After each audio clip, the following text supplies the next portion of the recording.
সাকে হইতো রে হরি হরে মরিয়া আয়া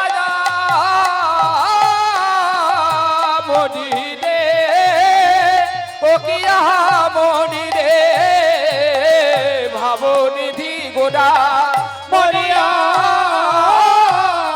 মরি রে আহা মরি রে আগো বনে রে গোরা মনিয়া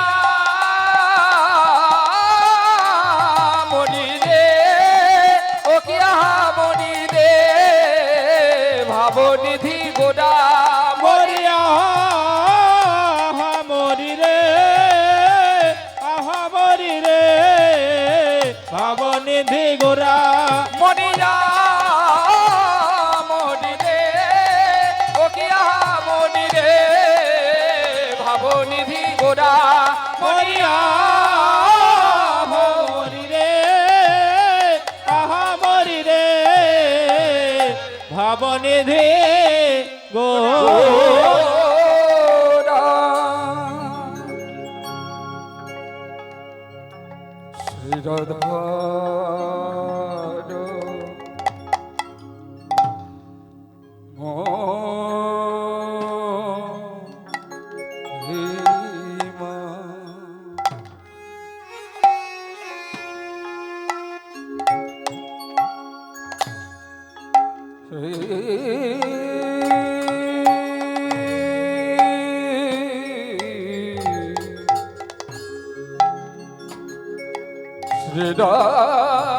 শ্রীরাধার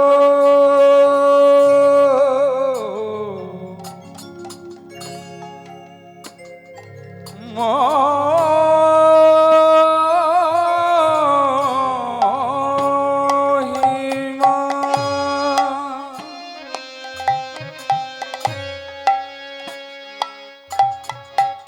তব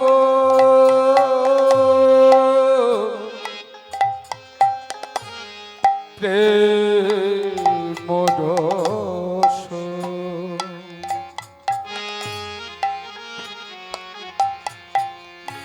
প্রেম রস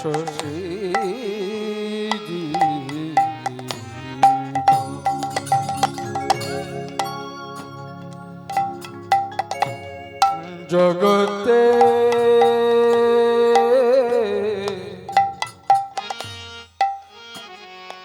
জগতে জানা তো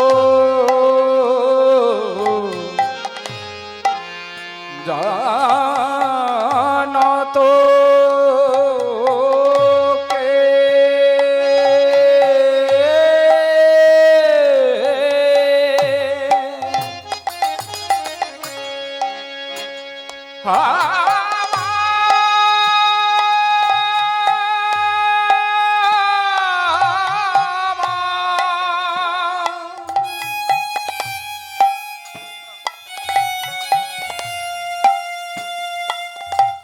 আমার প্রাণের গোড়া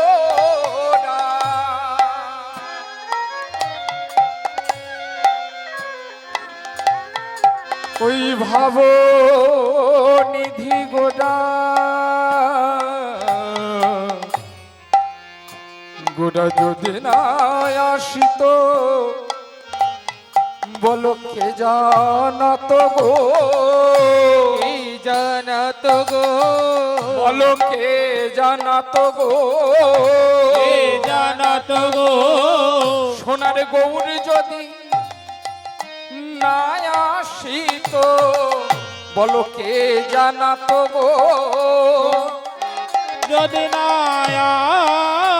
আসিত কে জানাত গো সোনার গৌর যদি না আসিত কে জানাত গো ওর যদি না আসিত কে জানাত গো সেই উদয় হলো গো উদয় হলো গো দেখো উদয় হলো গো উদয় হলো গো ওই নদিয়ার চাঁদ গোড়ায় উদয় হলো গো নদিয়ার চাঁদ গোরা উদয় হলো গো ওই নদের চাঁদ নদের আকাশে উদয় হলো গো নদের চাঁদ নদের আকাশে উদয় হলো গো ওই নদের চাঁদ নদের আকাশে উদয় হলো গো নদের চাঁদ নদের আকাশে উদয় হলো গো নাম বিলালো গো নাম বিলাল গো দেখো নাম বিলালো গো নাম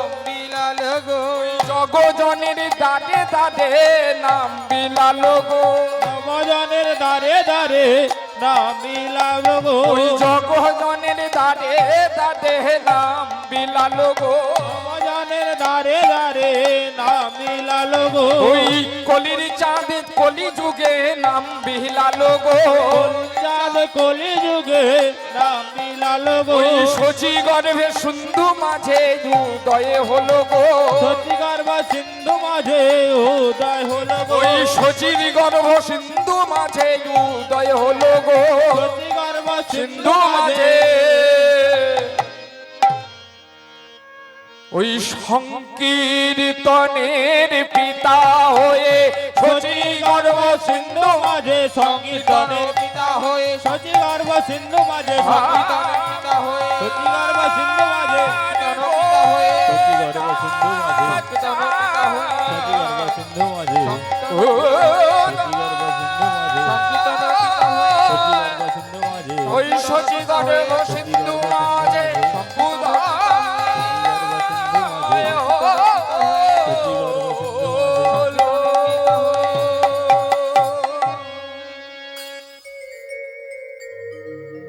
নমস্কার জয় নিতাই জয় নিতাই জয়নিতাই উপস্থিত সাধু গুরু ব্রাহ্মণ বৈষ্ণব মণ্ডলী এতাদৃশ কৃষ্ণ ভক্ত গৌর ভক্ত শ্রীকৃষ্ণ চৈতন্য মহাপ্রভুর প্রেম সুধা হরিনামের প্রেম সুধা পান করার জন্য যে সকল ভক্তবৃন্দ আগত ভক্তবৃন্দ সবাকার শ্রীপাদ পদ্মে অভাজনের অসংখ্য অসংখ্য দণ্ডবোধ প্রণাম।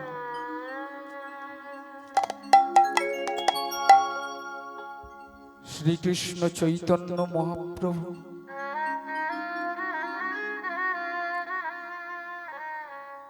যার অশেষ করুণায় আমরা আজ এই হরিসভায় একত্রে বসতে পারছি, যিনি না হলে আমাদের আজকের এই দিনটা দেখার সুযোগ বা সৌভাগ্য হতো না। তিনি যদি না আসতেন এমন দিন হয়তো আর আমরা পেতাম না। পেরিয়ে গেছে 538 বৎসর, প্রায় 538 বৎসর পেরিয়ে গেছে। এই ভারতবর্ষের মাটি তথা সারা বিশ্বটা যখন পাপাচারে ভ্রষ্টাচারে কলুষিত হয়ে গিয়েছিল, অন্যায় অত্যাচার উৎপীড়ন নিপীড়নে জগৎ হলো জর্জরিত। মহাপ্রভু এই কলির জীব উদ্ধার কল্পে তিনি ভাবলেন সত্য ত্রেতা দাপর এই 3 যুগে আমি অবতীর্ণ হয়েছি বটে, কিন্তু এই বৈবস্বত্ব মন্বন্তরের অষ্টবিংশতি কলিযুগে এই অষ্টবিংশতি কলিযুগের মানুষ এদের অন্নগত প্রাণ হবে, এদের চিত্তটা হবে চঞ্চল। কৃতে যদ্ধায়ত বিষ্ণু ত্রেতায়াং যজতে মাখে দাপরে পরিচর্যায়াং কালো হরি সংকীর্তনা। সত্য যুগে ধ্যান যাগ যজ্ঞ, ত্রেতায় যাগ যজ্ঞ, দাপরে পরিচর্যা, এরা কিচ্ছু পারবে না। এরা এক জায়গায় 1 ঘন্টা বসে থাকতে পারবে না। এদের চিত্ত হৃদয় মন এত চঞ্চল হবে, এদের অন্নগত প্রাণ হবে, এরা পারবে না। ধর্ম আচরণ করবে না, ধর্মে ভীরুতা থাকবে, ধর্মের ভয় থাকবে, কিন্তু ধর্মাচরণের অবজ্ঞা করবে, পরোয়া করবে না ধর্মাচরণে। তাই এদের কি করতে হবে, কিভাবে গেলে এই কলির জীব পাপাচার ভ্রষ্টাচার থেকে মুক্তি পাবে? এই কলির জীবকে উদ্ধার করতে গেলে আমার মর্যাদা নিয়ে গেলে হবে না, লীলা বৈচিত্র্যতা নিয়ে গেলে হবে না। প্রয়োজন কি? ভালোবাসা, প্রেম। এই কলির জীব এরা অন্য কোনো কিছুতে বশ হবে না, একমাত্র বশ হতে পারে ভালোবাসায়, প্রেমে। কারণ প্রেম এমন একটা জিনিস, ভালোবাসা এমন একটা জিনিস, যেই ভালোবাসা দিয়ে জগতের সকল জীবকে, সকল জীবের মনকে আকর্ষণ করা যায়, তাদেরকে বশীভূত করা যায়। এই একটাই জিনিস আছে, প্রেম। তাই তো আমার মহাপ্রভু এলেন। ত্রেতা যুগে হয়ে এলেন রামচন্দ্র মর্যাদা পুরুষোত্তম, দাপর যুগে কৃষ্ণ লীলা পুরুষোত্তম, যার অপার লীলা। কিন্তু কলির জীবকে যদি শ্রীকৃষ্ণ এসে লীলা দেখায়, কলির জীব তাকে না লীলা দেখিয়ে ঘর পাঠিয়ে দেয়, বলে কতই রঙ্গ জানো তুমি, আমরাও কলির জীব, তোমার সব জানি জুড়ি, তোমার সব চাতুরি আমরা বন্ধ করে দেব। হচ্ছে না? শাস্ত্র গ্রন্থ সবকিছু নিয়ে হিংসা বিবাদ চলছে না? যে কবিরাজ গোস্বামী চৈতন্য চরিতামৃত লিখে গেলেন, আরেক কবিরাজ গোস্বামীর বাবা এসে বলছে ও মিথ্যে। ভাবুন,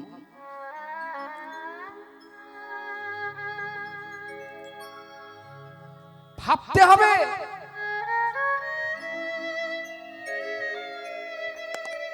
বুঝতে হবে। মহাপ্রভু এলেন, রাম আদি অবতারে ক্রোধে নানা অস্ত্র ধরে একে একে করিল সংহার। এবে অস্ত্র না ধরিল, প্রাণে কারো না নাসিল, চিত্র শুদ্ধি করিল সবার। যে প্রেম দিয়ে জগৎকে বশীভূত করা যায়, আমি সেই প্রেম নিয়ে যাব। তাই ত্রেতার রামচন্দ্র কি মর্যাদা পুরুষোত্তম, দাপরের কৃষ্ণ লীলা পুরুষোত্তম, আর আমার গৌরহরি প্রেম পুরুষোত্তম। প্রেম কাকে বলে দেখুন, প্রেম কাকে বলে?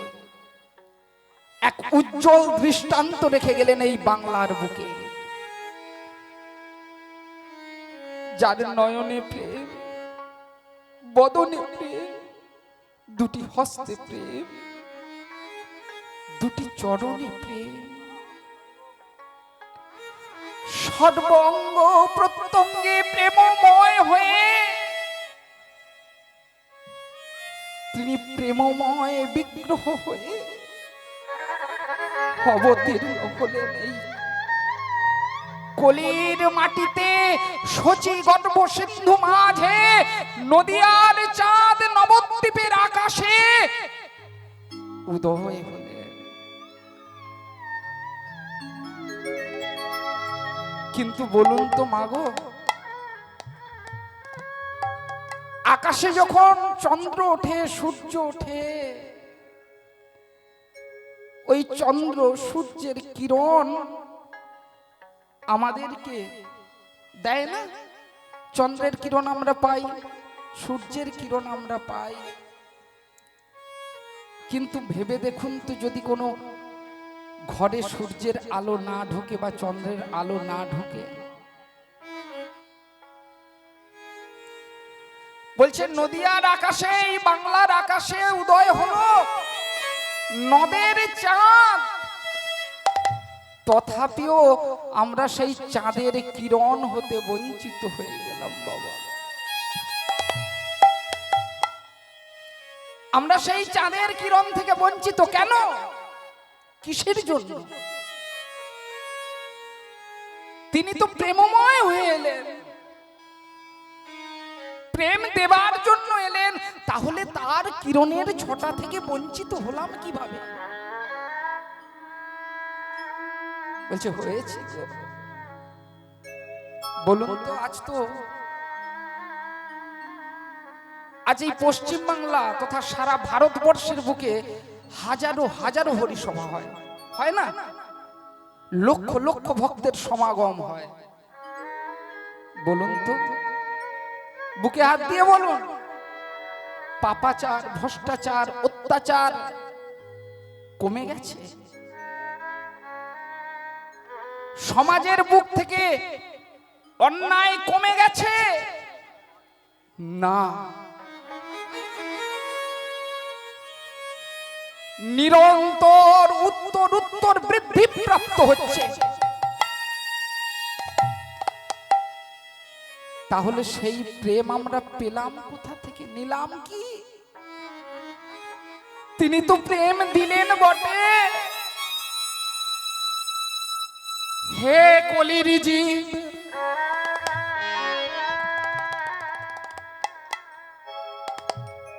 আমার গৌর হরি প্রেমের ঠাকুর,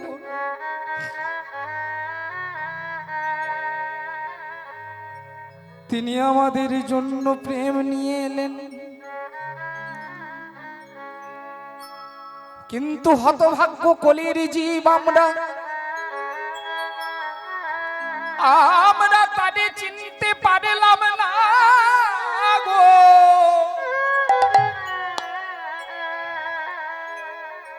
চিনতে পেরেছি, হাতে ধরে বলেছে, একবার হরি বলো, একবার কৃষ্ণ বলো। বলেছি আমরা? বলিনি। যদি বলতে পারতাম তাহলে তো আজকে আমাদের এই দিনটা দেখতে হতো না। এত পাপাচার, ভ্রষ্টাচার, অন্যায়, অত্যাচার এগুলো বাড়তো না। কেন বেড়েছে? বলছে আমরা ধনী হয়েছি, আমরা মানি হয়েছি, আমরা উচ্চ শিক্ষায় শিক্ষিত হয়েছি, আমাদের জ্ঞানের ভান্ডার অগাধ, আমরা অনেক অর্থ রোজগার করতে পেরেছি, নিজেরা সকলে স্বাবলম্বী হয়েছি, নিজেরা নিজেদের পায়ে দাঁড়িয়েছি। কিন্তু একটা জিনিসের অভাব রয়ে গেছে বাবা, আমাদের মধ্যে ভক্তির অভাব রয়ে গেছে। হরি বল, হরি বল। টাকা পয়সা সোনা দানার অভাব না, মণিমাণিক্য অর্থের অভাব না, চিত্ত বিনোদনের মাধ্যমের অভাব নেই, কিন্তু অভাব আছে, আছে না? এখনো অনেকে আছেন, অনেকেই কেন বেশিরভাগ যাদের টাকা না বস্তায় বস্তায় ভরে রাখা হয়, ব্যাংকে টাকা রাখার জায়গা থাকে না, বলে নিয়ে যাও বাবা, আমার দরকার নেই, এত টাকা কোথায় রাখবো, বাইরের ব্যাংকে গিয়ে টাকা রেখে আসতে হয়। ভাবুন, কিন্তু ভক্তির অভাব রয়ে গেছে। ভগবান যখন আমাদের জন্ম দিয়েছিলেন, আমাদেরকে না চক্ষু, নাসিকা, জিহ্বা, ত্বক, কর্ণ, দুটি হাত, চলে ফেরার জন্য চরণ সব দিয়েছেন, দেয়নি? আমরা তার সঠিক ব্যবহার করি? বলুন তো আপনারা, করি না। ভগবান যেমন চরণ দিয়েছেন, আমরা চরণ দিয়ে চলে ফিরে বেড়াই, হাত দিয়েছেন, হাত দিয়ে ভালো মন্দ খাওয়া দাওয়া করি, নয়ন দিয়েছেন, নয়ন দিয়ে সমস্ত কিছুকে দর্শন করি, শ্রবণ দিয়ে শ্রবণ করি। তেমনি ঠিক ভগবান আমাদেরকে ভাবও দিয়েছেন, ভাব দেননি? যেমন কাম, ক্রোধ, লোভ, মোহ, মদ, মাশ্চর্য, ষড়রিপু দিয়েছেন, ক্ষিতি, অপ, তেজ, মরুদ, বোম, এই পঞ্চভূত দিয়েছেন, ঠিক তেমনি আমাদেরকে জন্ম দেওয়ার সাথে সাথে আটটি ভাবও দিয়েছেন। সে তো কম্প পরমাঞ্চ সরভঙ্গ বেপথু বৈবন্যম অষ্টু প্রলয়। রূপ গোস্বামী বললেন, ইতস্ত সাত্বিক মাত, জন্মানোর সাথে সাথে এই আটটি ভাব দিয়েছেন। ওই আমরা একটা গান শুনি না, বহু পুরনো গান, নামে বুক ভরে যায়, অভাব মেটায়, স্বভাব জাগায় মহাসুখে, কৃষ্ণ কৃষ্ণ বলো মুখে। বলি না মা, কেন বলি? নাম করলে কি হবে? হরি নাম করলে কি হয়? কৃষ্ণ নাম করলে কি হয়? আমরা বুঝি না। বলছে যেই নাম সেই কৃষ্ণ ভজ নিষ্ঠা করে, নামেরও সহিতে আছে আপন শ্রীহরি। কেন করি? যদি সেই ভগবানকে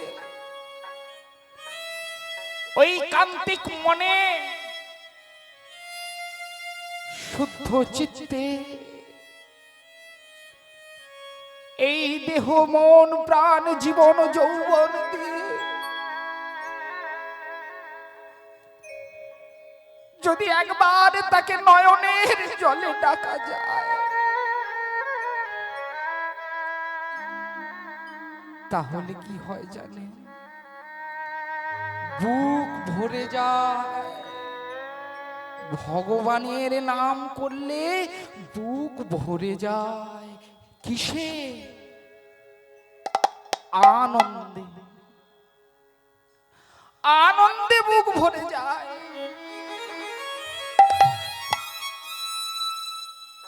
কিসের আনন্দে? আনন্দ সেটাই যেখানে আছে আনন্দ, সেখানেই আছে আমার এই সচ্চিদানন্দ। আর যেখানে আনন্দ নেই সেখানে আমার সচ্চিদানন্দ নেই। যেখানে আছে আনন্দ সেখানেই আছে সচ্চিদানন্দ। আজ যে এই যে দেখুন, এই যে হরিসভা হচ্ছে, আজ কীর্তন হচ্ছে, আপনারা কীর্তন আস্বাদন করতে এসেছেন, এখানেও আনন্দ আছে নেই? আছে। এই যে কর্ণে আছে শ্রবণানন্দ, বদনে আছে কীর্তনানন্দ। আর যেখানেই আনন্দ আছে সেখানেই আমার সচ্চিদানন্দ। আজ আনন্দময় হয়ে গিয়েছে এখানটা। আর যেখানে আনন্দ সেখানেই তো সচ্চিদানন্দ। তুমি আনন্দ হয়ে ছিলে আমার খেলায়,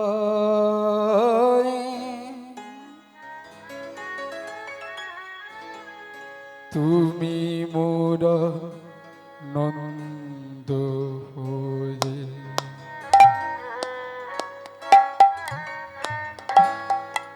ছিলে আমার খেলা,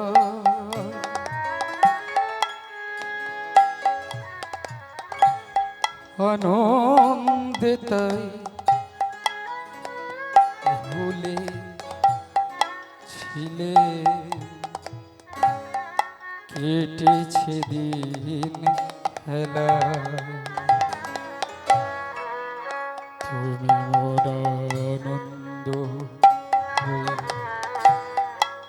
ছিলে আমার খেলায়, তুমি মোর নন্দ হয়ে আনন্দে তাই ভুলেছিলে, আনন্দে তাই ভুলেছিলে, কেটেছে দিন হেলা। বিশ্বকবি রবীন্দ্রনাথ ঠাকুর, তিনি আপনাদের রবীন্দ্রনাথ, আমাদের রবীন্দ্রনাথ।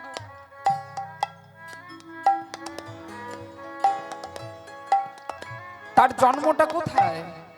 কলকাতার জোড়াসাঁকোতে, আর কর্মক্ষেত্র হলো বোলপুর। সেই কর্মক্ষেত্র বোলপুর, দেখুন জন্ম তার কলকাতা কিন্তু কর্মক্ষেত্র বোলপুর। বলছে জন্ম হোক যথা তথা, কর্ম হোক বড় বড়।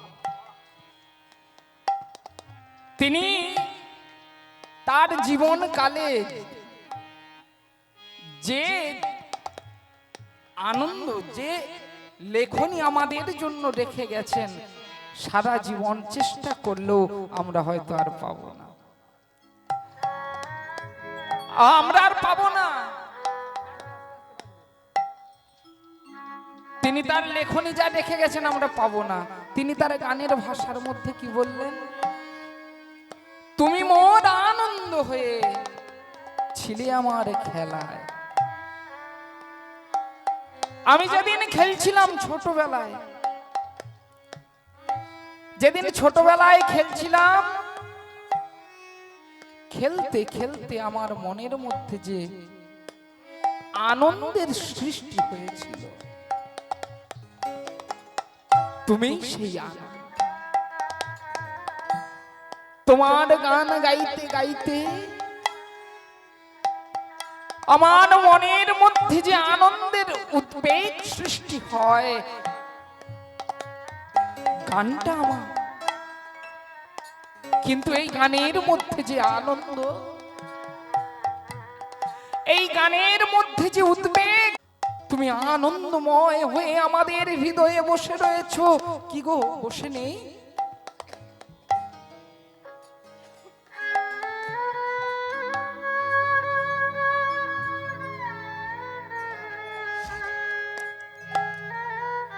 তুমি আনন্দ হয়ে ওই যে বুকের বাম দিকে হাত দেন, দেখবেন ধুক ধুক ধুক ধুক ধুক ধুক ধুক ধুক করছে না?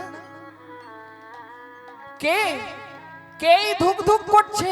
তুমিই তো সেই আনন্দ। তুমি আনন্দ হয়ে, তুমি আনন্দময় হয়ে চিরটা কাল আমাদের আনন্দ দেওয়ার জন্য আমাদের বুকের মাঝে বাস করছো।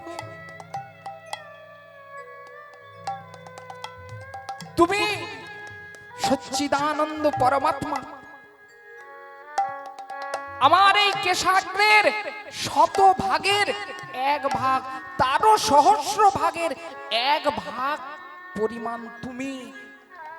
তুমি আনন্দ, তুমি আনন্দ হয়ে, তুমি পরমাত্মা হয়ে এই জীবাত্মাকে পরমাত্মার সঙ্গে মিলন করানোর জন্য তুমি চিরন্তন চিরটা কাল আমার হৃদয়ে বসে রয়েছো। আমি ঘুমিয়ে থাকি, আমি ঘুমিয়ে যাই, কিন্তু তুমি তোমার কাজ করো। তুমি সেই আনন্দ, তুমি সচ্চিদানন্দ, তুমি পরম আনন্দ। গভীর হয়ে গোপন প্রাণী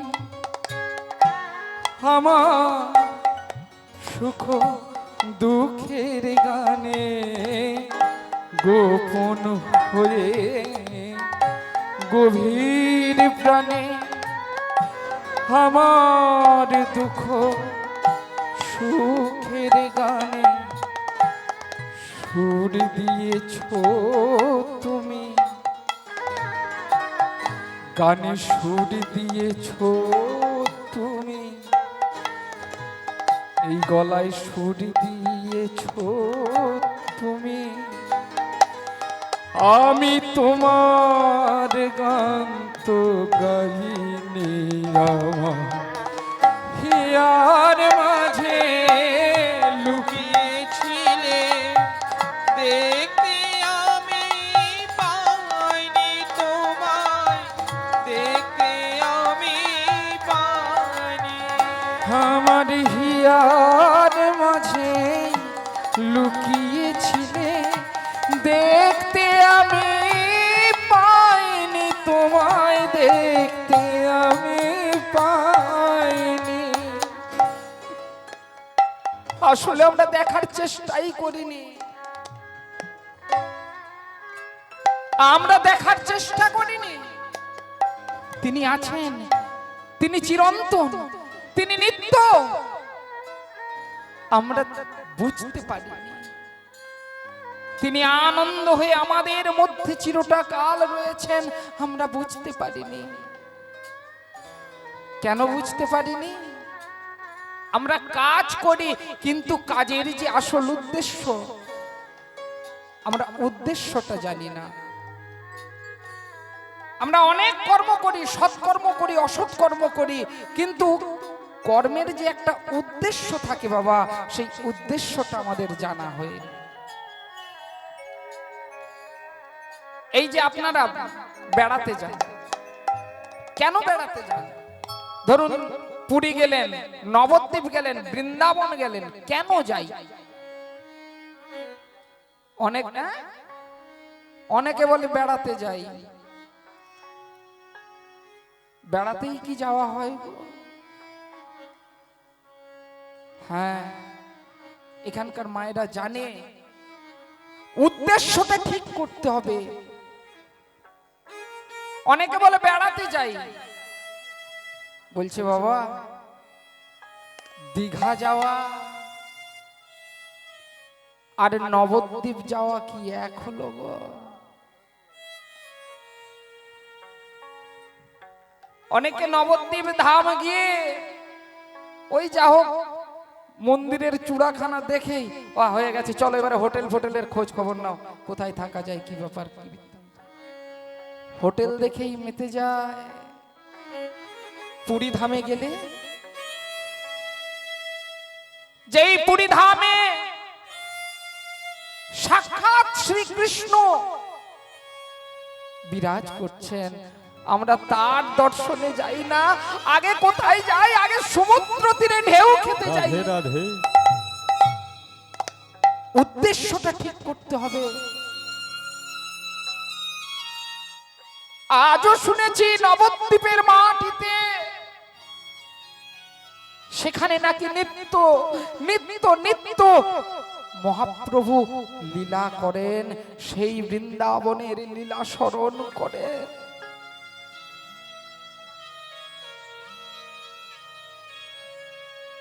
বৃন্দাবনে এখনো বাঁশি বাজে, এখনো সেই লীলা নিত্য নিত্য লীলা স্মরণ হয়। পুরীধাম, পুরীধামে যান, গিয়ে আমরা জগন্নাথের দর্শন করি না? বাবা, পুরীধামে কত কি রয়েছে, যেখানে সিদ্ধ বকুলতল রয়েছে, ক্ষীরচোরা গোপীনাথ রয়েছে, টোটা গোপীনাথ রয়েছে, কত কি রয়েছে বাবা। হ্যাঁ, আমরা সেসবের দিকে যাই না, গেলাম কোথায়? একটা জায়গায় চলে গেলাম, সমুদ্রের ঢেউ খেতে। তাহলে আমাদের উদ্দেশ্যটা সঠিক রইল না। কর্ম করি কিন্তু আমাদের উদ্দেশ্যটা ঠিক থাকে না। উদ্দেশ্যটা ঠিক করতে হবে, ভগবানকে ডাকতে হবে এক মন প্রাণে। আজও সেই লীলা স্মরণ হয়, তাই সেই মনোভাব নিয়ে যেতে হবে সেই জায়গায়, যেন তার কৃপা আমি পাই। যদি একবার গৌর হরির দর্শন হয়, পুরীধামে গিয়ে যদি একবার সেই জগন্নাথ দেব আমায় কৃপা করে, জগন্নাথ দেব যেমন সেই পানবালাকে কৃপা করেছিল, রঘুনাথ দাস যার হাতের কলা ছুটের মালা এখনো জগন্নাথ পড়েন, তাকে যেভাবে কৃপা করেছে, একদিন না একদিন যদি কৃপা করে তিনি তার ওই বড় বড় চোখ দিয়ে আমার দিকে একবার তাকায়, মনের বাসনা নিয়ে যে, তবে এই বাসনা নিয়ে তবে তো তাকে পাওয়া যাবে।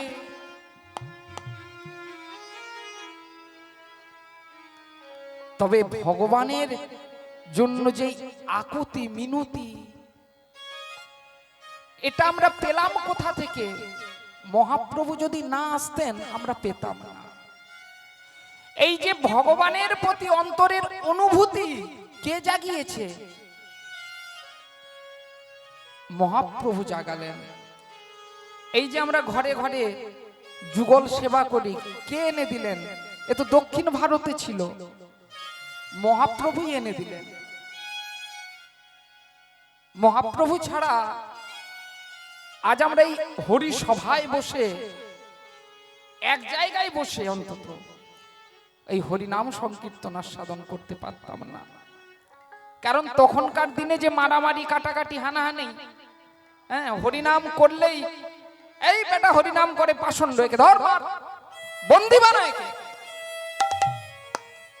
প্রেমের ঠাকুর শ্রী চৈতন্য দেব তিনি এলেন, মানুষের মাঝে মানুষের সাজে এসে কি করলেন? জাতি ধর্ম নির্বিশেষে সকলকে প্রেম দান করলেন, সকলকে প্রেম দান করলেন। 24 বছর শেষ যেই মাঘ মাস, তাহার শুক্ল পক্ষে প্রভু লোভিল সন্ন্যাস। এই সেই মাঘ মাস, তাই তো? হ্যাঁ, এই যে সামনে একাদশী, এই মাঘ মাসটা কিন্তু খুব শুভ মাস। মাঘ খুব শুভ মাস। সামনে আছে ভীম একাদশী, তারপরে ত্রয়োদশী। হ্যাঁ, এই যে ত্রয়োদশী, এক চট্টগ্রাম হারাই পণ্ডিতের ঘর, শুভ মাঘ মাস শুক্লা ত্রয়োদশী, জনমিলা হলধর, নিত্যানন্দ ত্রয়োদশী।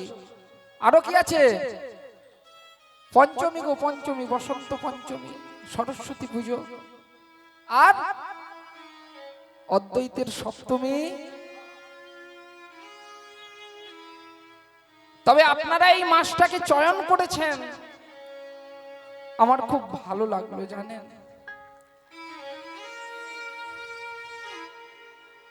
আমি কালকে ইউটিউবে দেখছিলাম, শ্রীপাদ প্রহ্লাদ দাস মহাশয় উনি কীর্তন করছিলেন। এই জায়গাটা কানায় কানায় পরিপূর্ণ হয়ে গিয়েছিল। যাই হোক, আমার দেখার পরেই তো মনের মধ্যে একটা ভয় এসে গিয়েছিল যে উনি কীর্তন করে যাচ্ছেন, তারপরে আমি কালকে কি গাইব। এলাম, আপনারা সবাই এসছেন, ভালো লাগলো। মহাপ্রভু এটাই চেয়েছিলেন, মহাপ্রভু এটাই চেয়েছিলেন। বলছে দেখো দেখো রাধিকার প্রাণপতি কেমনে কাঁদয়ে নীতি, ইহা বুঝে ভক্ত সমাজ।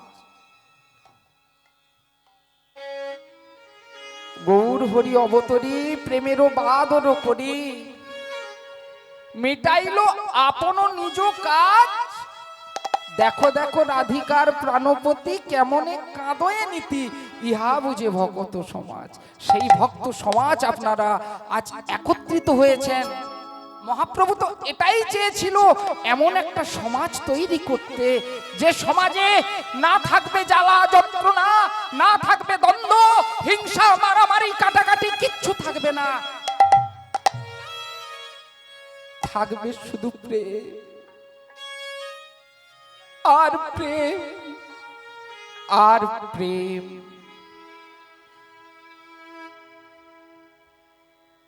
এছাড়া কিচ্ছু থাকবে না। সেই শুভ মাঘ মাস এটা। তাহলে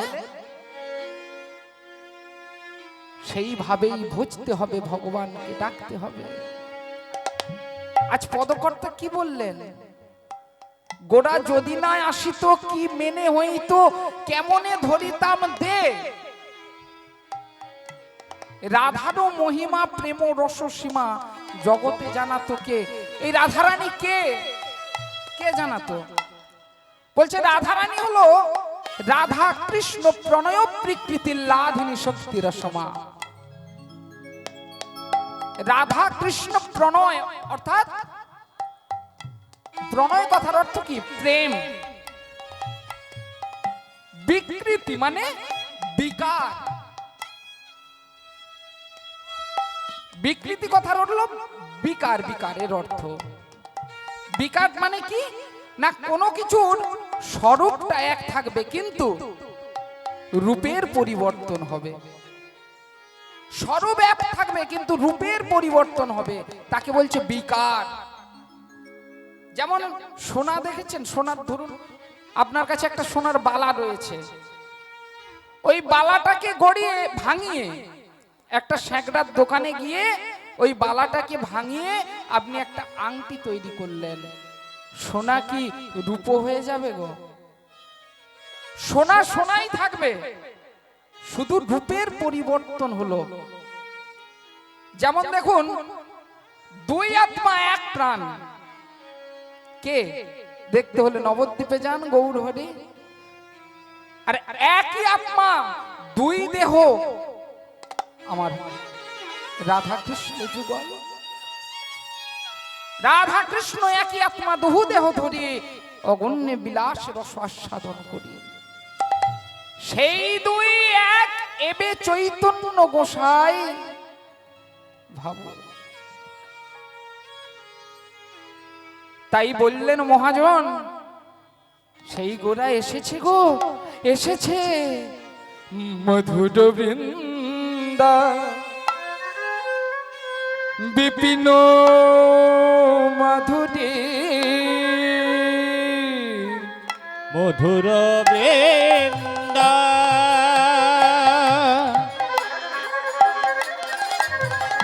বিপিন মাধুরে মধুর বৃন্দা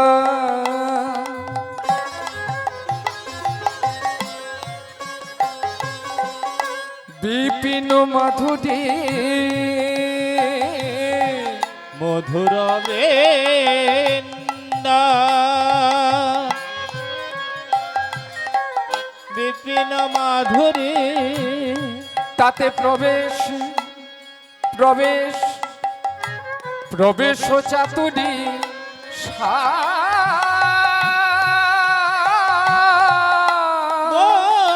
মধুরা মধুর বৃন্দা বিপিন মাধুরে প্রবেশ চাতুরে সে যে বড় যুবতী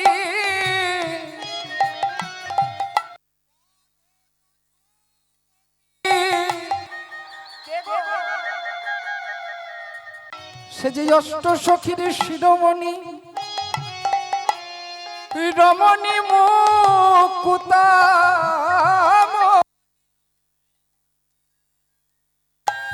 মহাগম্ভীর্য দায়িনী মহাশক্তি স্বরূপিণী মোদের রাধারানী সে যে বড় যুবতী ভাবের ভকতি শকতি হইত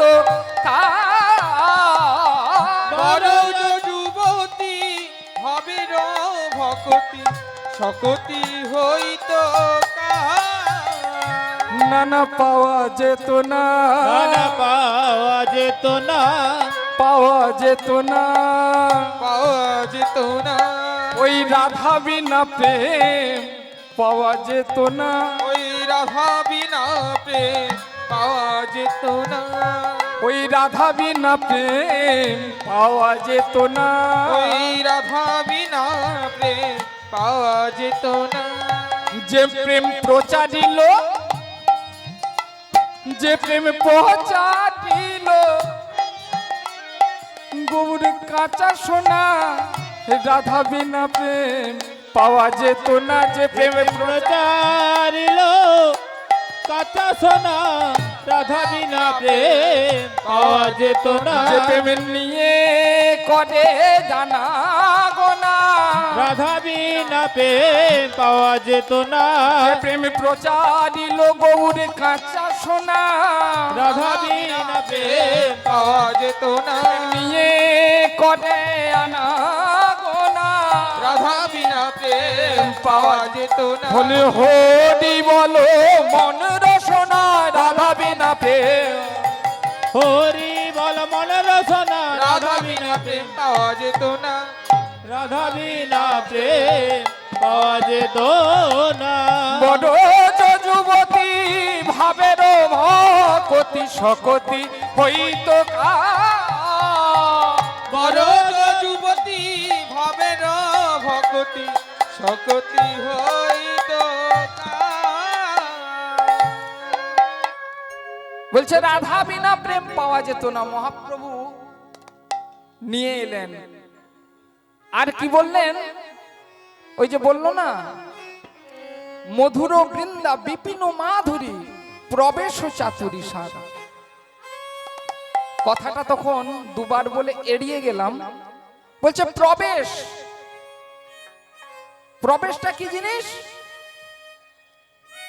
বলছে বৃন্দাবনে আপনি যেতে পারবেন বেড়াতে পারবেন ঘুরতে পারবেন নবদ্বীপে আপনি যেতে পারেন কিন্তু প্রবেশ করতে পারবেন না ঘুরতে পারবেন প্রবেশ করতে পারবেন না এখন অনেকের অনেক টাকা পয়সা আছে সকালবেলা গিয়ে আবার রাতের বেলা ঘুরে এসে হয়তো বাড়িতে প্রসাদ খেতে পারে সকাল সকাল বেরিয়ে গিয়ে আবার ঘুরে আসতে পারে কিন্তু ওই ঘোড়া হবে, প্রবেশ হবে কি হবে না? দেখুন, প্রবেশ করতে হলে সখী আনুগত্যে প্রবেশ করতে হবে। এটা কে জানালেন? মহাপ্রভু জানালেন। হ্যাঁ, এটা মহাপ্রভু জানালেন, সখী আনুগত্যে প্রবেশ করতে হবে। করইতে প্রেম ও পরীক্ষা, মাগিছিল ধুলি ভিক্ষা। শ্রীকৃষ্ণের একদিন ব্যাধি হয়েছিল, ব্যাধি, যদিও ওটা ছল ছিল, শুধু পরীক্ষা করার জন্য ব্যাধি হলো। নারদকে বলল, নারদ, তুমি যদি আমায় ভক্তের পদরজ এনে দিতে পারো, তবে এই যন্ত্রণা, এই জ্বালা আমার থেকে দূরীভূত হবে, না হলে হবে না। ও ভক্তের পদরজ? কিন্তু নারদ মনে মনে চিন্তা করলো, আমি তো একজন ভক্ত, আমি তো সর্বদা ভগবানের নাম করি, কিন্তু আমি আমার চরণ ধুলি, আমার পদধূলি আমি কেমন করে দেব যিনি সর্বৈশ্বর্যপূর্ণ ভগবান? তাকে যদি আমি পদধূলি দিই, আমার পাপ হবে না? না না না, তার থেকে এক কাজ করি। ত্রিদেবের কাছকে গেল, ত্রিদেব কেউ দিল না, ত্রিদেবের মধ্যে কেউ দিল না।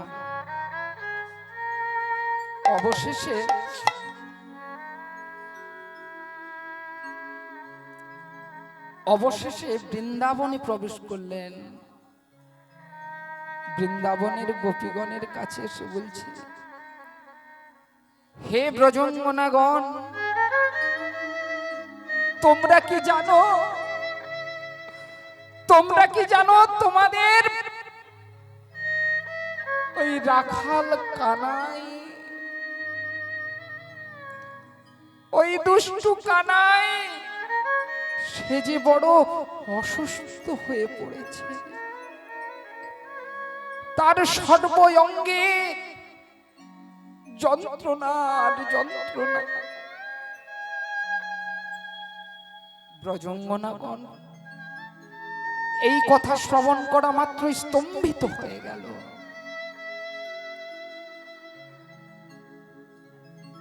এ কি বলছো নারদ? হ্যাঁ নারদ, ওই ব্যাধি কি সারার জন্য কোনো উপায় নেই? বলে উপায় আছে। কি? যদি তোমরা তোমাদের ওই চরণ ধুলি দিতে পারো, তাহলে তোমাদের প্রাণ কানাই, তোমাদের প্রাণ গোবিন্দ বেঁচে যেতে পারে। বলছো তুমি চরণ ধুলি নেবে? দাও, কোথায় নেবে দাও। নারদ বস্ত্র বিছিয়ে দিল। সেই বস্ত্রে এক এক করে ব্রজরমণী তারা তাদের চরণ ধুলি দিয়ে গেল। চরণ ধুলিটা নিয়ে নেওয়ার পর এইভাবে গুটিয়ে নিয়েছে। এইবার বলছে, হে রমণীগণ, করজোড় করে বলছে, তোমাদের পাপের ভয় নেই, তোমাদের মৃত্যুর ভয় নেই। তোমরা কি করলে জানো? তোমরা যে এই চরণ ধুলি দিলে, এই চরণ ধুলি গিয়ে পড়বে সর্বৈশ্বর্যপূর্ণ ভগবানের মাথার উপর। তোমাদের কানাইও তো কানাই নয়, সে তো স্বয়ং ভগবান।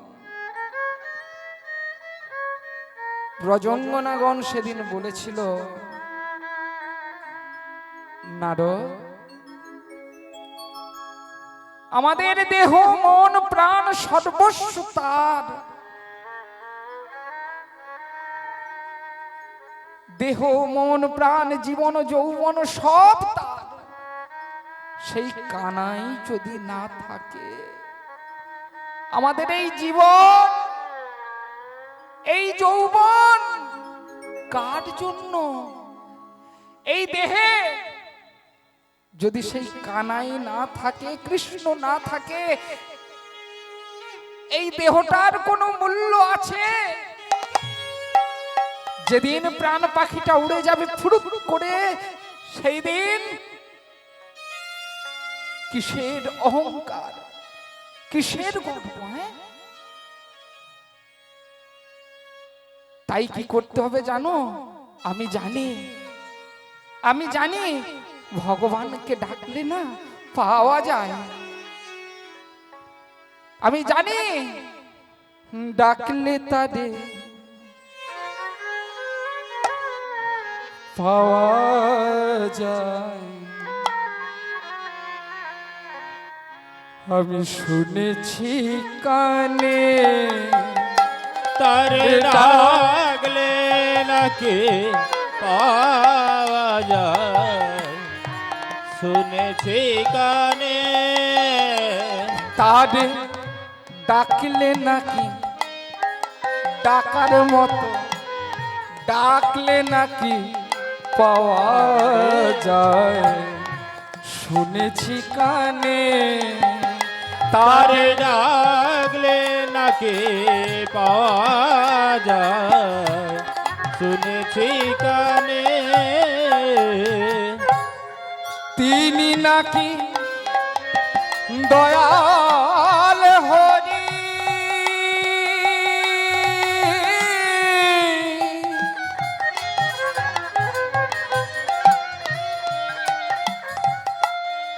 দয়া করে দিন জনে। ও তিনি নাকে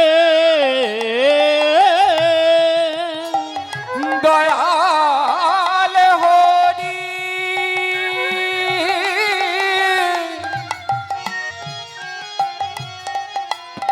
দয়া করে দিন জনে। তারে ডাকলে নাকি পাওয়া যায়, শুনেছি কানে তারে ডাকলে নাকি পাওয়া যায়, শুনেছি কানে। ডাকার মতো জানো, ডাকার মতো ডাকে যারা কৃষ্ণ প্রেমে হলে,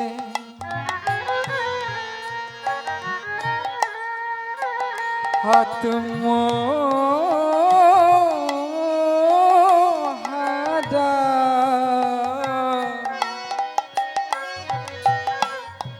ডাকার মতো ডাকে যারা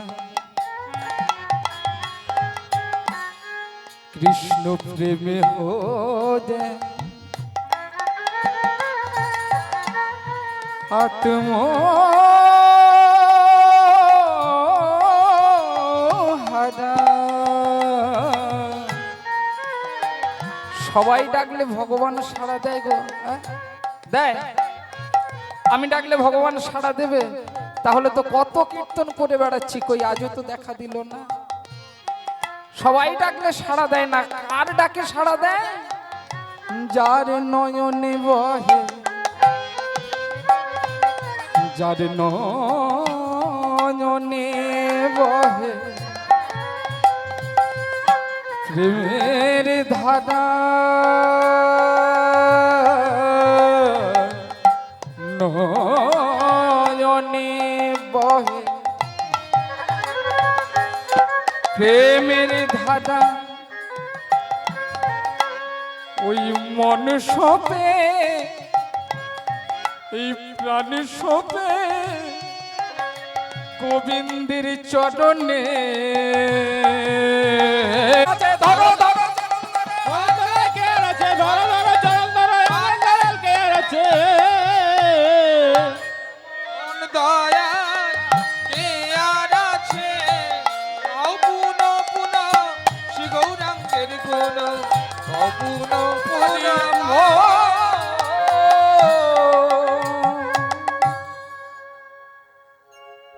বলছে এমন দয়াল আর কে আছে? সবকিছু পদকর্তা বললেন, বলছেন কিভাবে বৃন্দাবনে যেতে হয়, প্রবেশ করতে হয় তাও জানিয়ে দিলেন মহাপ্রভু। কিভাবে নাম করবেন তাও জানালেন। হ্যাঁ, এইবার পদকর্তা বলছে, আমি আমার এই অভাগা জনম, এই জনমটা আমি বৃথাই হারালাম। আমি গৌরাঙ্গ বলিয়া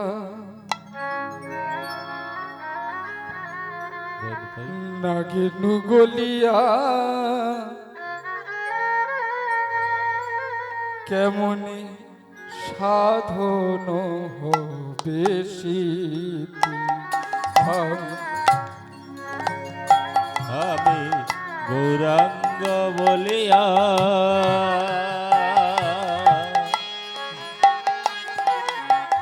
নাগেন গলিয়া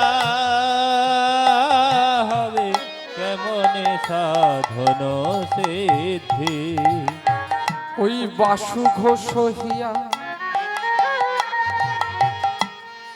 পাষাণ দিয়া,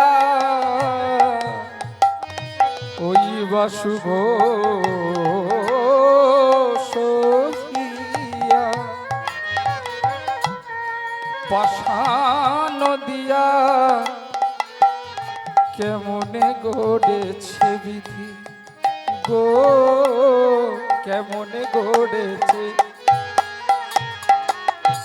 বলি পাষাণ হলে গলে যেত, পাষাণ হলে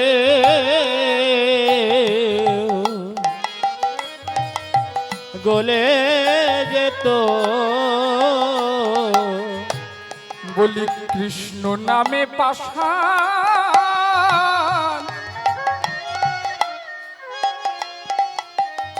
মুখং কদতি वाचलम पंगुलंगायते गिरि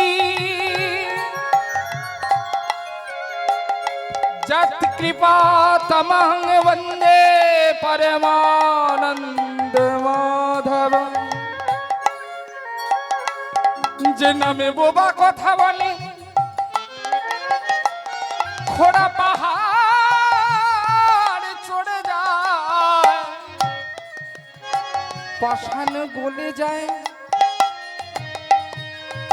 আরে ওই হৃদয় বলছে না, হৃদয় পাষাণ হলে গলে যেত। হৃদয় পাষাণ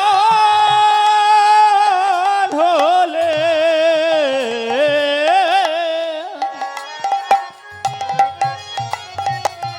গলে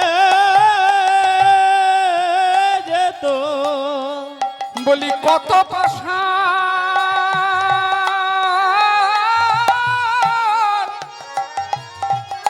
গলে গেল,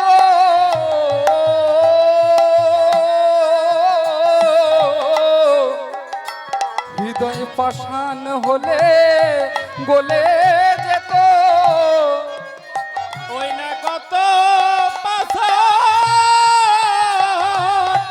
গলে গেল, পাষাণ হলেও গলে যেত। ওই নিতাই চৈতন্যের নামে পাষাণ হলে গলে যেত। ওই নিতাই চৈতন্যের নামে পাষাণ হলে গলে যেত। ওই নিতাই চৈতন্যের নামে পাষাণ হলে গলে যেত। নিতাই চৈতন্যের মতো পাষাণ হলে গলে যেত। নিতাই চৈতন্যের মতো পাষাণ হলে গলে যেত। পাষাণ হলে গলে যেত। বাসু গোসইয়া দিয়া গড়িয়াছে কোন বেধে। আহা গড়িয়াছে কোন বিধি রে এ গড়িয়াছে কোন বিধি।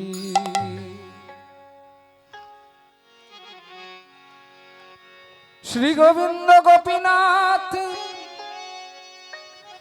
মদন মোহন। জয় রাধে জয় কৃষ্ণ জয় বৃন্দাবন, জয় রাধে জয় কৃষ্ণ জয় বৃন্দাবন।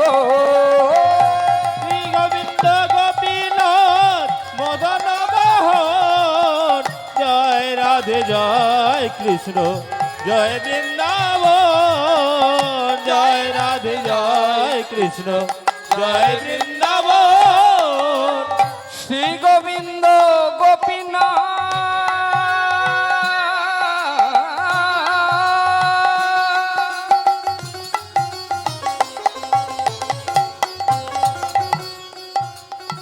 আমার শ্রী গোবিন্দ গোপীনাথ মদন মোহন।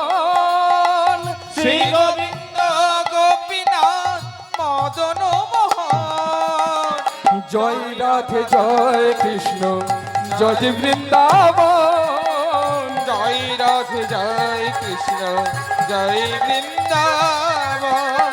জয় রাধে জয় কৃষ্ণ জয় বৃন্দাবন। নিত্য লীলা করে আমার ওই নিত্য লীলা করে আমার ওই ব্রজেন্দ্র নন্দন। নিত্য লীলা করে নব ব্রজেন্দ্র নন্দ, নিত্য লীলা করে আমার ব্রজেন্দ্র নন্দন। নিত্য লীলা করেন আমার ব্রজেন্দ্র নন্দন। জয় রাধে জয় কৃষ্ণ জয় বৃন্দাবন, জয় রাধে জয় কৃষ্ণ জয় বৃন্দাবন। বলো রাধে বলো রাধে বলো রাধে বলো রাধে বলো রাধে বলো রাধে রাধে, বলো রাধে রাধে, বলো রাধে বলো রাধে। রাধে জয় রাধে জয় রাধে। আসুন আজ আমরা এক ভক্তের কথা সাধন করব। এমন এক ভক্তের কথা যিনি ভক্তি ত্যাগ বৈরাগ্যের উজ্জ্বল দৃষ্টান্ত, যিনি ভক্তি ত্যাগের পরাকাষ্ঠা হয়ে গৌর চরণে শরণ পাওয়ার আশায়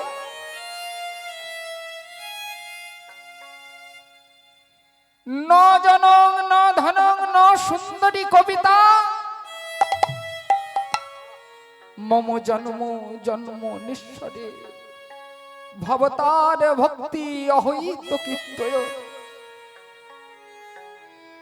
বলছে প্রভু গো, ধন চাই না, মান চাই না, জন চাই না,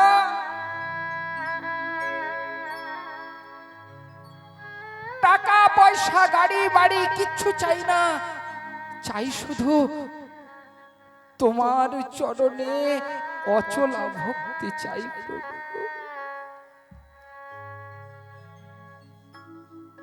সেই তেমন এক ভক্তের কথা মহাপ্রভুর সঙ্গীগণ যারা, তাদেরই একজনের কথা আমরা সাধন করব। আমরা অনেক লীলা কথা শুনেছি,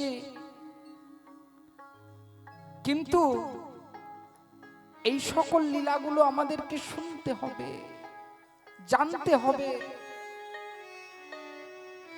আজ আমাদের আস্বাদ্য বিষয়বস্তু হলো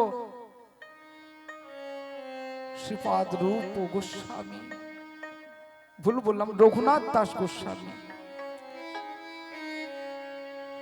জয় রূপ সনাতন ভট্ট রঘুনাথ, ভট্ট রঘুনাথ,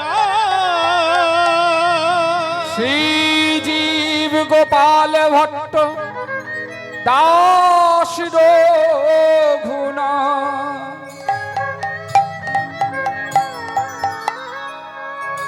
এই ছাই গোসাই করি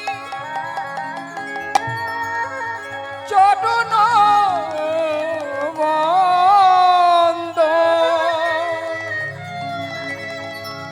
যা হইতে হয় ভাই অবিষ্ট পুর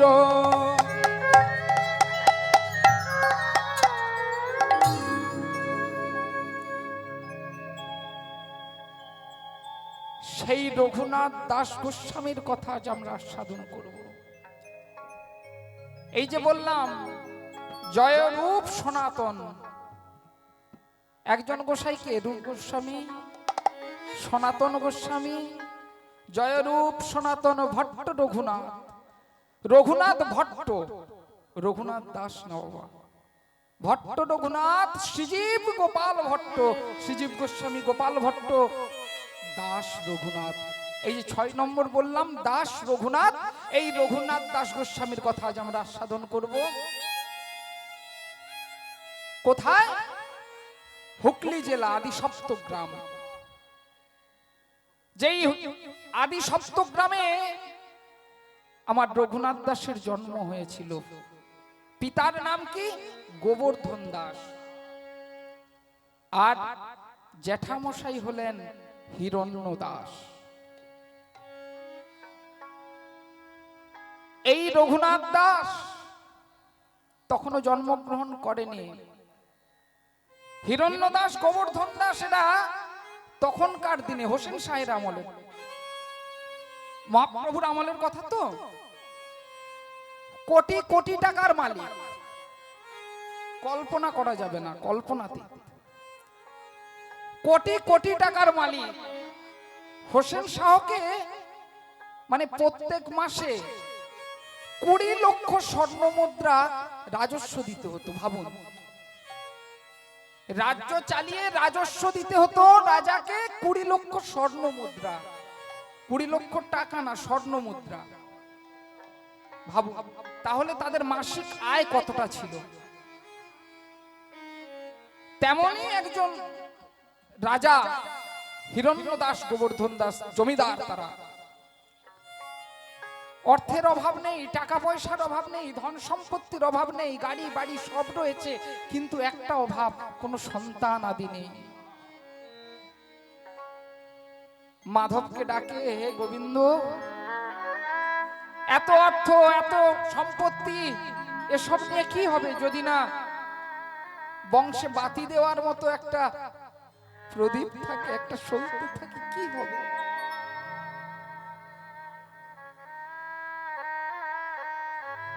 মাধব কথা শুনল।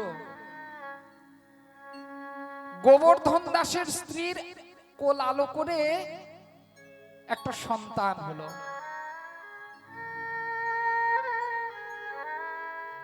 যেই না সন্তান জন্মগ্রহণ করলো, আনন্দের আর সীমা নেই। সবাই ছুটতে ছুটতে আসছে, জমিদারের ঘরে ছেলে হয়েছে গো, চলো। ওই সপ্তগ্রামে জন্মিল দাস রঘুনাথ, ওই সপ্তগ্রামে জন্মিল দাস রঘুনাথ, জন্মিল দাস রঘুনাথ। ও মা, আজ লীলার মধ্যে না হয় জন্মগ্রহণ করলো রঘুনাথ দাস গোস্বামী, কিন্তু ভাবুন তো, যেদিন এমন একজন গোসাই আমাদের ধরাধামে এলো, এই পাবন ভূমিকে ধন্য করতে এলো, হ্যাঁ, তিনি এসে ধন্য করে দিয়ে গেলেন। আজ আমরা বসে বসে তার কথা শুনছি, তাহলে কি একটু হরিধ্বনি হবে না? হ্যাঁ, একজন গোসাই এলো, হ্যাঁ, এই তো হরিবল হরিবল। বাহ বাহ বাহ, খুব সুন্দর লাগলো। সপ্তগ্রামে জন্মিলা দাস রঘুনাথ, সপ্তগ্রামে জন্মিল দাস রঘুনাথ, জেঠু হিরণ্য পিতা গোবর্ধন দাস, জেঠু হিরণ্য পিতা গোবর্ধন দাস, পুত্র হেরি পিতা মাতার আনন্দ না ধরে, পুত্র হেরি পিতা মাতার আনন্দ না ধরে, মাতার আনন্দ না ধরে। ওই পাড়া প্রতিবেশী সবে উলুধ্বনি করে, পাড়া প্রতিবেশী সবে উলুধ্বনি করে, শঙ্খধ্বনি উলুধ্বনি করে নারীগণ, শঙ্খধ্বনি উলুধ্বনি করে নারীগণ, শঙ্খধ্বনি উলুধ্বনি করে নারীগণ। শঙ্খধ্বনি উলুধ্বনি করে নারীগণ। আবার দাঁড়া, মায়েরা উলুধ্বনি দিচ্ছেন। এই শাঁখটা বাজা তো, আমাদের শাঁখের জোর দেখবেন, এই দেখেছেন চতুর্দিক শোনা যাচ্ছে, আপনাদের উলুধ্বনির আওয়াজ পাওয়াই যাচ্ছে না। জোরে দিতে হবে, ভগবান যেন বুঝতে পারে আমার ভক্তরা এখানে আছে। এই তো। নিতাই গৌর হরি বল, হরি বল, হরি বল, হরি বল, হরি বল।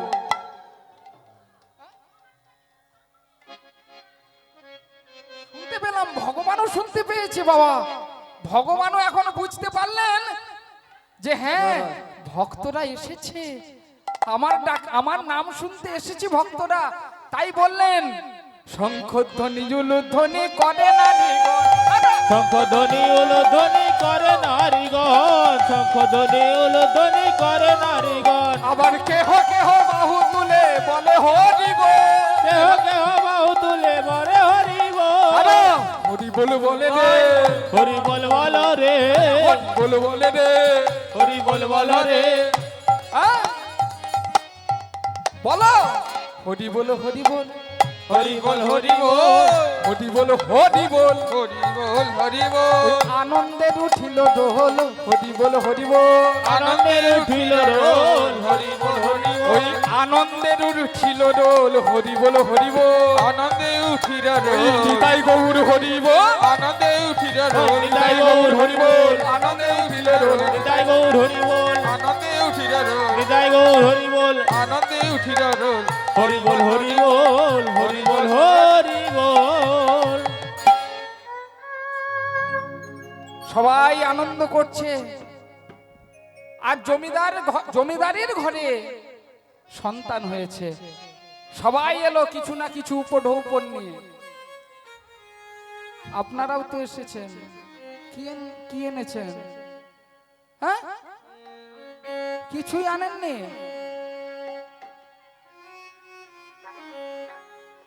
মাগো একটু ছোট্ট করে বলি, অনেক সময় হলো, লীলাটাও গাইতে হবে তো, তবু একটু বলি।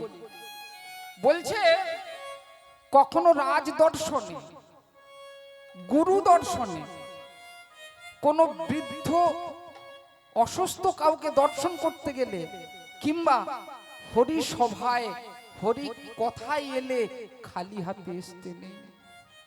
আমি বলিনি বাবা, শাস্ত্রটা বলেছে কিছু না কিছু নিয়ে আসতে হয়, না হলে ফলপ্রাপ্ত হওয়া যায় না। কিছু না কিছু নিয়ে আসতে হয়, না হলে আপনি ফল পাবেন না। এই যেমন এই হরিসভা, এই হরিসভার মাঝে আপনারা এসেছেন, আপনারা ভক্তরা এসে যদি না আশীর্বাদ করে যান, কিছু ফল স্বরূপ এনে দিয়ে যান, না না কীর্তনিয়াকে দিতে হবে এমন কথা বলছি না, কীর্তনিয়াকে ওনারা দিয়েছেন, কিন্তু ওনারা যে কীর্তনিয়াকে যে অর্থটা দেন, ওনারা কিভাবে উপার্জন করে সেই কথা ভাবতে হবে। তাই ওনাদের সাহায্যার্থে এমন সমাজ যাতে চিরন্তন চলতে থাকে, এমন হরিসভা যাতে চিরন্তন হতে থাকে, নিত্য নিত্য হয়, প্রতিনিয়ত বৃদ্ধি পায়, তার জন্য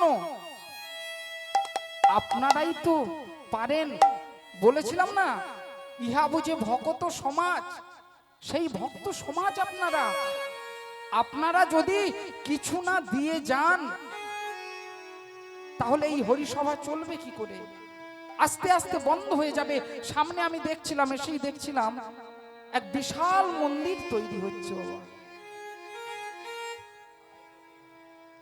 ওই মন্দির কি একটা দুটো ইট গাঁথলে হয়ে যাবে বাবা? হবে না। কত পরিশ্রমের ফল এমন একটা।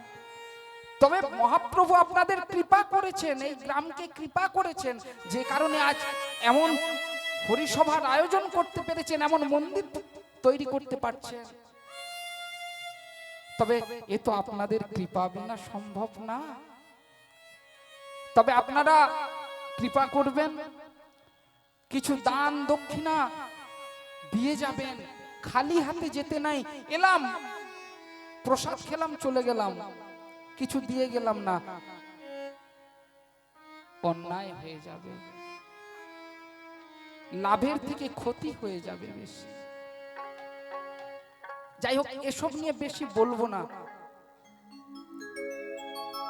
আজ সবাই কিছু না কিছু উপঢৌকন নিয়ে আসছে, যে যেমন পারছে নিয়ে আসছে।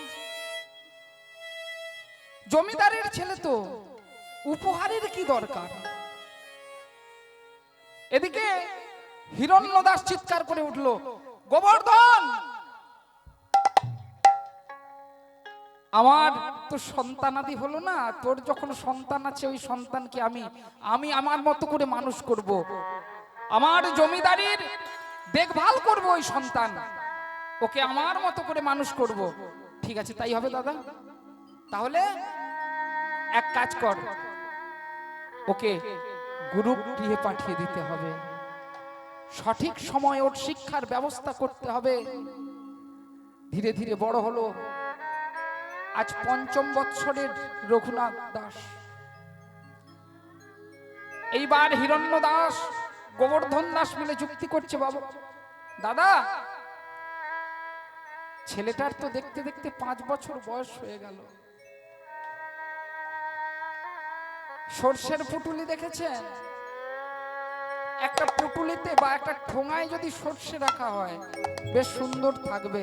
এবার ওই ঠোঙাটা যদি খুলে যায় বা ফেটে যায়, সর্ষাগুলোর অবস্থা কি হবে? ছড়িয়ে ছিটিয়ে যাবে। তারপরে ওই সর্ষের দানাগুলোকে একত্র করতে কি অবস্থাটা হবে ভাবছেন? শিশুর মন ওই সর্ষের পুটুলির মতো, যত্ন করে রাখতে হয়, ওর যত্ন নিতে হবে। অযত্ন হলে ছড়িয়ে যদি একবার যদি ছড়িয়ে যায় আর গোছানো যাবে না। যে জন্য মায়েরা বাবারা সন্তানকে শক্ত হাতে তার হাল ধরতে হবে প্রথম থেকে। সন্তানকে উচ্চ শিক্ষায় শিক্ষিত করতে হবে বটে, কিন্তু পরমার্থিক দিকটাও ভেবে দেখতে হবে। টাকা পয়সা গাড়ি বাড়ি এগুলো তো সুখ চরিতার্থের জন্য। যদি টাকা থাকে সুখ কেনা যাবে, আনন্দ কিনতে পারবেন। সুখ কোনটা? সুখ আনন্দ এক জিনিস নয়। সুখ আনন্দ কি এক জিনিস নাকি? না। ধরুন এই মেলাতে আইসক্রিম এসেছে না, ওই যে আইসক্রিম দোকান দেখুন, আপনাকে যদি বলা হয় আইসক্রিম খাবেন, আহা কি ভালো লাগে আমার খেতে, কটা খাবেন? 10টা খাবেন। মনের আনন্দে আরো 10টা খাবেন, অধিক আনন্দে আরো 10টা 30টা। তারপরে বলে ওরে বাপ রে বাপ, গেল রে আমার দাঁত টাঁত সব গেল রে। তখন সুখ কোথায় যাবে? যতক্ষণ আপনার মনের সুখ ততক্ষণ আপনি সেবা করছেন। এখন নলেন গুড়ের গোল্লা পাওয়া যাচ্ছে না, মনের আনন্দে। এই ছেলেটা তো বাবা ব্রাহ্মণ ছেলে, তো এরা একটু ওই মিষ্টি টিষ্টি খেতে বেশি পছন্দ করে। হ্যাঁ, সে মানে পেলে হয় আর কি, যজমানের যদি পায় বাস বালতি সময় দাও, উল্টে দাও, উল্টে যাও, উল্টে যাও, পেলে হয়। কতক্ষণ খাবে বাবা? যতক্ষণ মনের আনন্দ থাকবে না, সুখ থাকবে ততক্ষণ খাবে। তারপরে যেই সুখ চলে যাবে অমনি যা খেয়েছিল আর কি সব যাই রে বাবা রে বাবা রে। তাহলে ভাবুন, টাকা পয়সা গাড়ি বাড়ি ইহ জগতের যা কিছু সুখ চরিতার্থের জন্য, কিন্তু ছেলেকে সেই শিক্ষায় শিক্ষিত করতে হবে যে শিক্ষায় ছেলে অপরকে সম্মান করবে, শ্রদ্ধা করবে, মানুষের মতো মানুষ হবে, মানুষ হতে হবে।